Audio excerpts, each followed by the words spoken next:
यदा यदा हि धर्मस्य ग्लानिर्भवति भारत अभ्युत्थानमधर्मस्य तदात्मानं सृजाम्यहम्।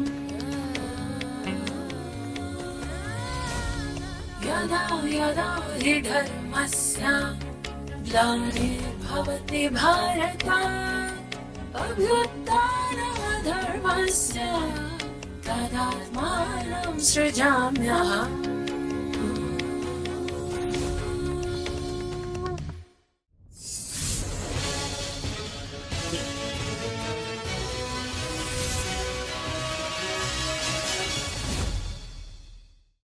வணக்கம். ஓம் சாந்தி. மனித ஆத்மாக்கள் உயர்ந்த நிலையை அடைய வேண்டும் என்றால் பொதுவாக அனைவரும் என்ன நினைக்கிறார்கள்?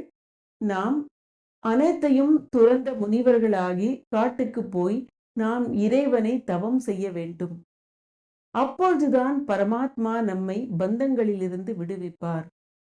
அனைத்து ஆத்மாக்களையும் பந்தங்களிலிருந்து விடுவிப்பதற்காக இறைவன் கொடுக்கக்கூடிய ஞானமானது துறவரமாக இல்லை.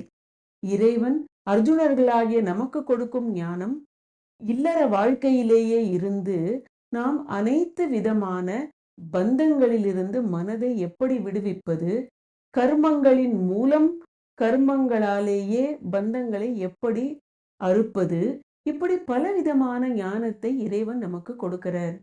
கர்ம யோகத்தின் இந்த இனிய பயணத்தில் நாம் அடுத்ததாக இறைவன் நமக்கு என்ன சொல்ல விரும்புறார் அப்படின்னு பார்ப்போம்.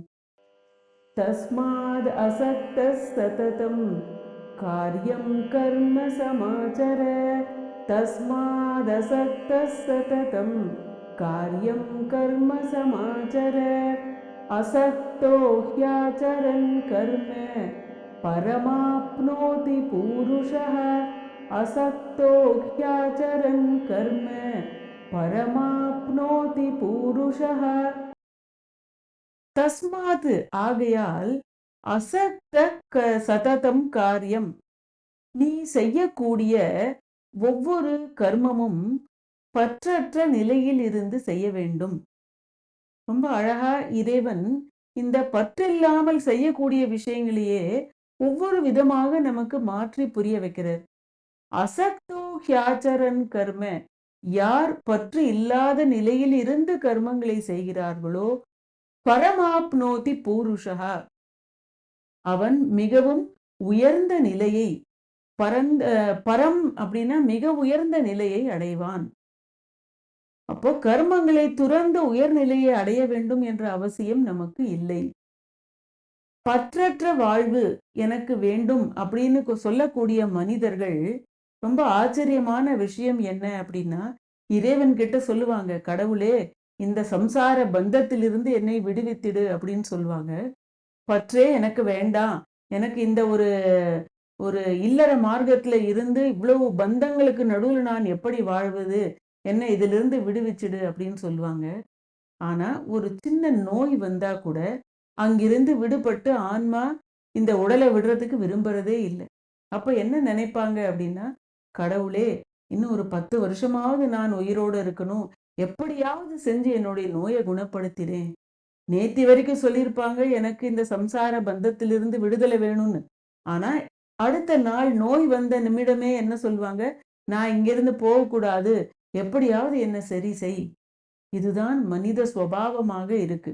அப்போ இந்த பற்றற்ற நிலை அப்படிங்கிறது ஒரு பக்கம், சுயநலம் இல்லாத கர்மங்கள் செய்யறது. உதாரணத்திற்கு ஒரு சிப்பாய் இருக்காரு, அவர் யுத்தம் செய்யறது அவருக்கு கொடுக்கப்பட்ட ஒரு கடமை. அவர் அந்த பார்டர்ல நின்று யுத்தம் பண்ணலாம், இல்ல ஒரு ராஜ்யம் இன்னொரு ராஜ்யத்தோடு யுத்தம். அவர் யுத்தம் செய்யறதுக்கு போருக்காக அவருக்கு மாத சம்பளமும் கிடைக்கிறது. அப்போ அவர் செய்யக்கூடிய அந்த ஒரு யுத்தமானது உயர்ந்த கடமைக்காக தான் அவர் செய்யறார். ஆனா அத நம்ம நிஷ்காம கர்மம், அதாவது பலனை எதிர்பாராத ஒரு செயல் அப்படின்னு அதை சொல்ல முடியாது.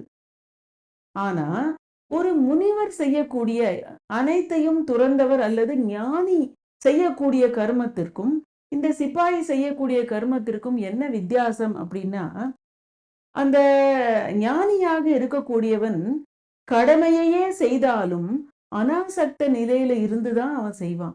ஏன்னா அவனுக்கு அதோடைய பலன் பிரதிபலன் தேவையே இல்லை. அதிலிருந்து அவனுடைய புத்தி முதலிலிருந்தே விலகி இருக்கு. ஏன்னா அவனுக்குன்னு செய்யறதுக்கோ கொடுக்கறதுக்கோ குடும்பமும் இல்லை, அவனுக்குன்னு ஒரு பர்சனலான ஒரு இன்ட்ரெஸ்டும் இல்லை, யாருக்காகவும் அவன் அந்த வேலையை செய்யறதில்லை, இறைவனுக்காக அர்ப்பணிக்கப்பட்ட அது கர்மம். அதனால அனாசக்த நிலையிலிருந்து அவன் கர்மங்களை செய்யும் பொழுது அந்த கர்மம் அவனை பந்தத்திலிருந்து விடுவிக்கிறது. ஆசையோடு கூட ஈடுபட்டு நாம் செய்யக்கூடிய கர்மம் நமக்கு துக்கத்தையே தருது. உதாரணத்திற்கு ஒருத்தர் சாப்பாட்டுல ரொம்ப விருப்பம் இருக்கக்கூடியவர்கள் ஒரு மிளகா பஜ்ஜியே ரொம்ப சாப்பிடணும்னு ஆசைப்படுறாங்க. அதை சாப்பிட்டு ரொம்ப காரமா இருக்கு, உடனே கண்ணில் இருந்து தண்ணி வருது, இருமுறாங்க, உடனே தண்ணி குடிக்கிறாங்க. அதாவது ஒரு செயின் ஆஃப் ரியாக்ஷன் தொடங்கிடுது. ஒரு ஆசை, அந்த ஆசையால பலவிதமான பிரச்சனைகள்.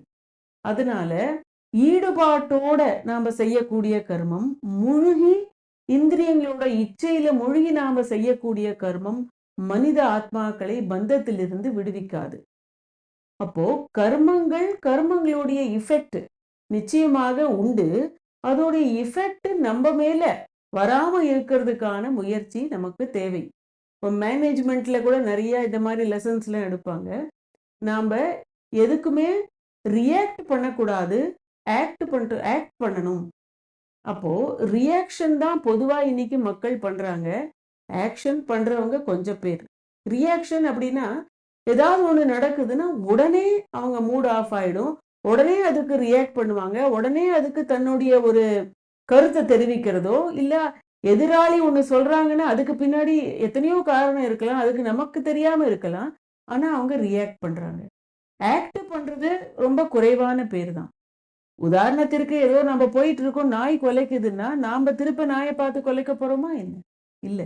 அப்போ ஒண்ணு நடக்குது அப்படின்னாக்க அதோடைய ரியாக்ஷன் இல்லாம இருக்கணும் அப்படின்னாக்க உள் குரலை நாம கேட்கணும். என் மனதிலிருந்து என்ன குரல் வருது, அப்படி நாம நமக்குள்ளிருந்து வரக்கூடிய குரலை கேட்கும் பொழுது நிச்சயமாக இந்த ரியாக்ஷனில் இருந்து விடுபட்டு ஆக்ட் பண்ணணும்னா என்ன செய்யணுமோ அதை நாம செய்ய தொடங்குவோம்.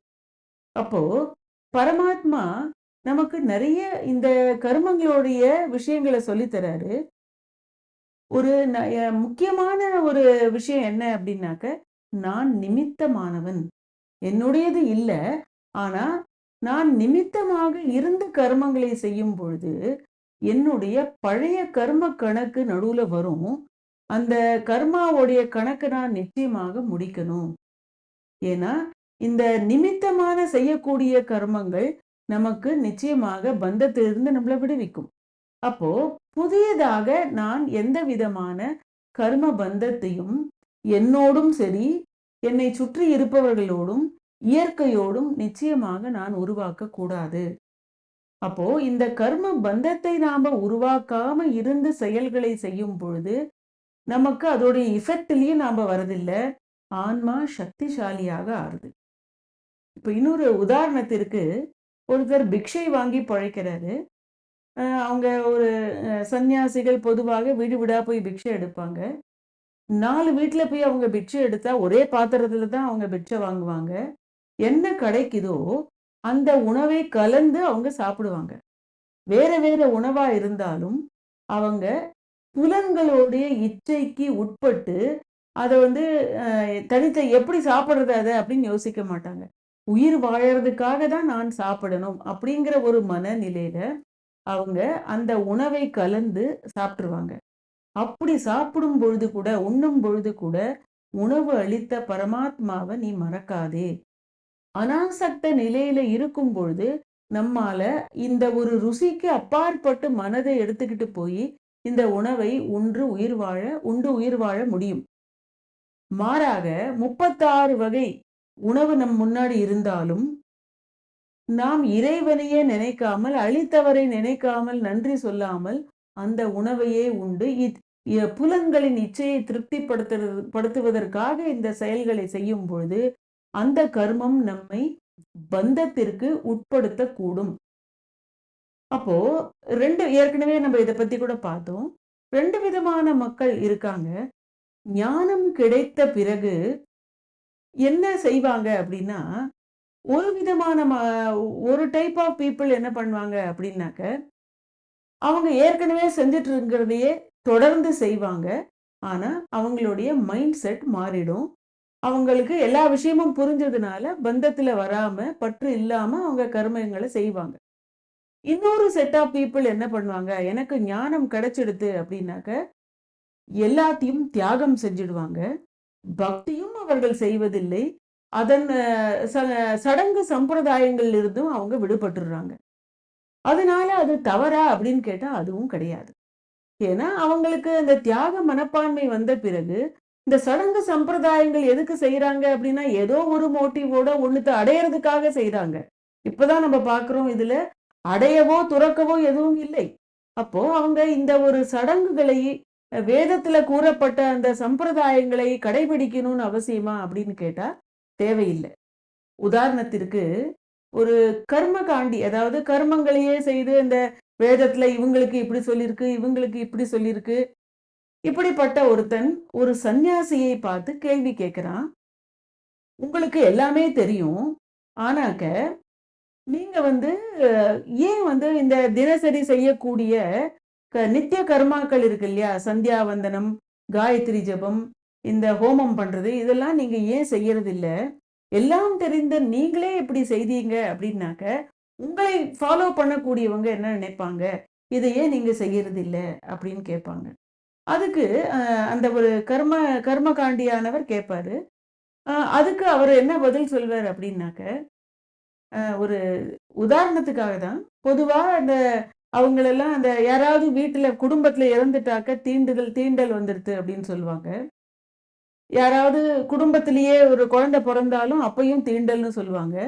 அந்த நாட்கள்ல அவங்க காயத்ரி ஜபமோ, சந்தியாவந்தனமோ, ஹோமமோ, பக்தியோ, ஏன் அந்த தெருவில் இருக்கிற கோவில் கூட திறக்க மாட்டாங்க. நானும் அப்படிதான் அப்படின்னு சொல்வாரு.